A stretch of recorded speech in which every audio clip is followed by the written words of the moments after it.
Black Jack, The Ballad of Jack Johnson, a literally cultured read aloud. Written by Charles R. Smith Jr. and illustrated by Shane W. Evans.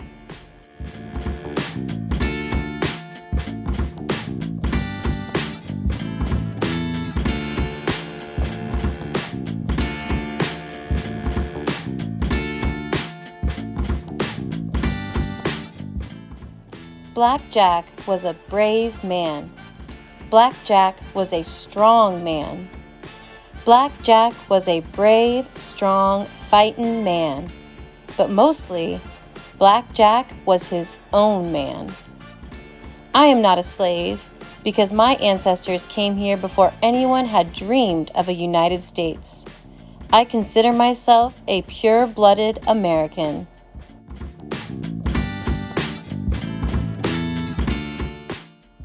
Black Jack was born Arthur John Johnson in 1878, March 31, in the state of Texas, in the city of Galveston. Born to Henry and Tiny, both formerly enslaved, Little Arthur, as he was called, wasn't always so brave. Bullies beat up on young Jack until he was black and blue. His eyes were wet from crying. He didn't know what to do. His older sisters fought for him. His mother's face was red until she wagged her finger at him one day and said, "Jack, fight back."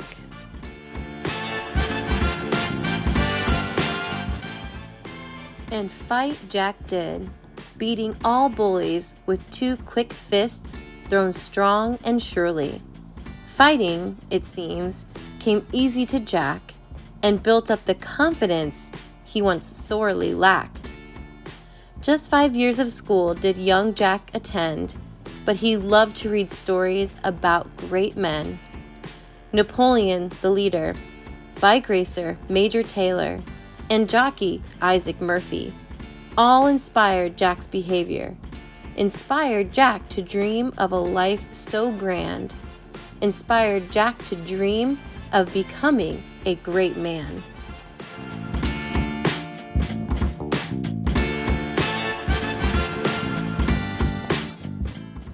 But it was words from his mother, whom Jack loved so dear, that Jack took to heart when they entered his ear. "Jack, you are the best boy in the world. You can do anything you want if you want it badly enough."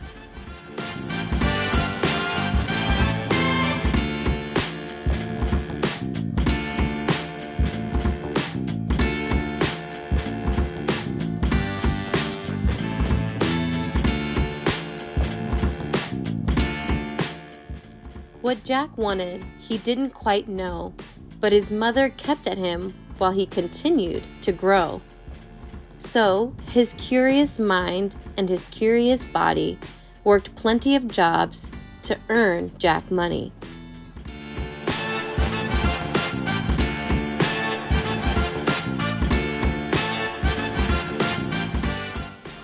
With confident fists, speed, and agility, Jack hopped freight trains to test his ability. Memphis, Chicago, and northeast to Boston, out west to California, with stops back to Galveston.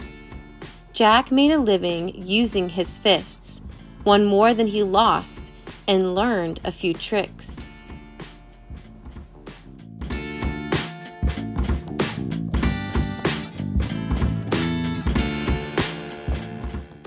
Nope, not many fists touched Jack's chin, but his touched plenty, earning many a win.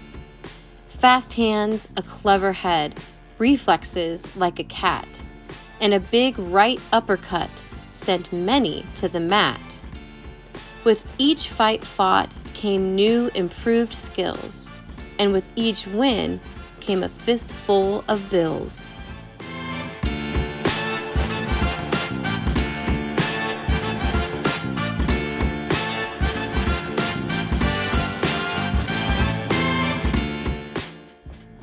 With money in his pockets, Jack showcased his style. sharp suits, handsome hats, and a bright golden smile. A sharp-dressed sport with an even sharper mind, Jack sometimes played bass to relax and unwind. He even invented a wrench later on down the line. A lover of cars, Jack could often be found flaunting his style while tooling around town. Behind the wheel of his car, Jack was just Jack, but everywhere else, Jack was just black.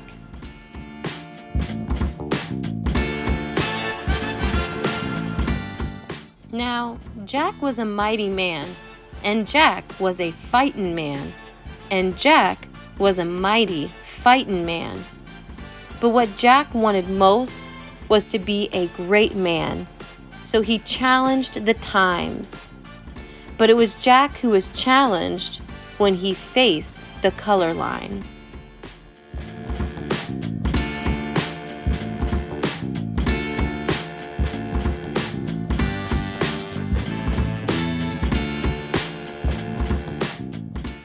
White only fought white, and that kept Jack out of the ring to fight the champ in a championship bout.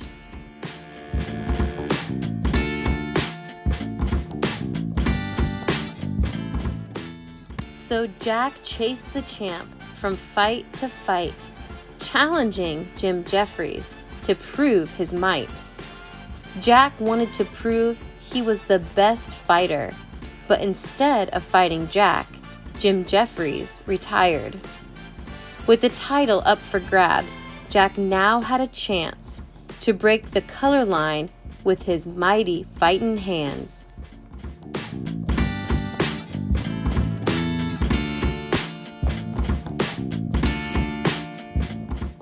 The new champ, Tommy Burns, also declined to fight Black Jack because of the color line. So just like Jim Jeffries, Jack chased him down from city to city to contend for the crown. From San Fran to New York to Paris to London, for 2 years, Jack was a man on a mission.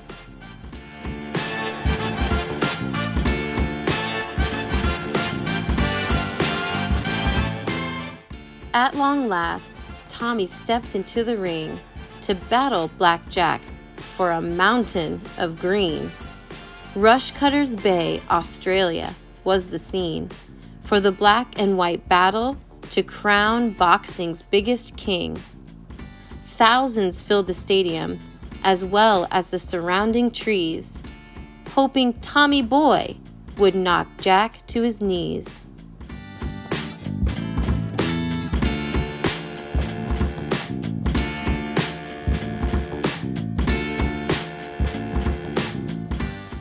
When Jack rose in the ring, a sea of white faces turned a battle of men to a battle of races.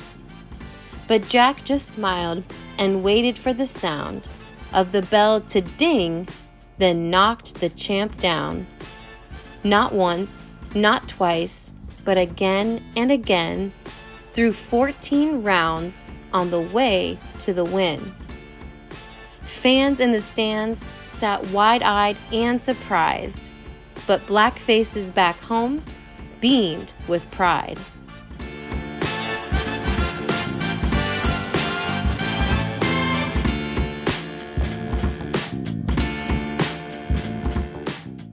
Jack was now champ, but in less than a day, voices worldwide spoke up to say, Burns wasn't the real champ anyway. Burns was just a newspaper champ. Burns never fought Jim Jeffries.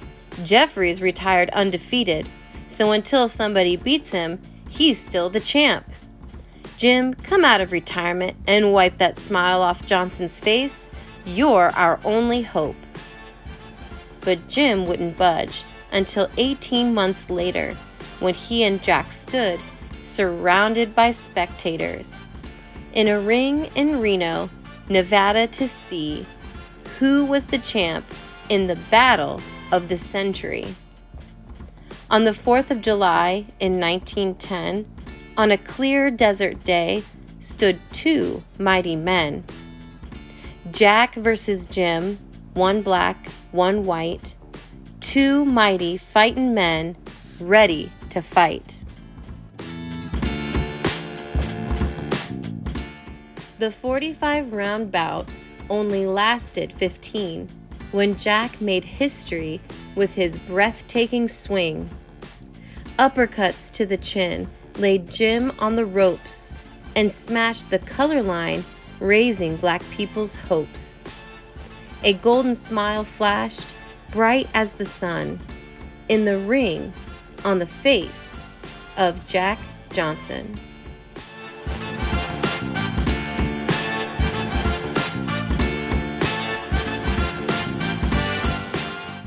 The world's first black heavyweight champion.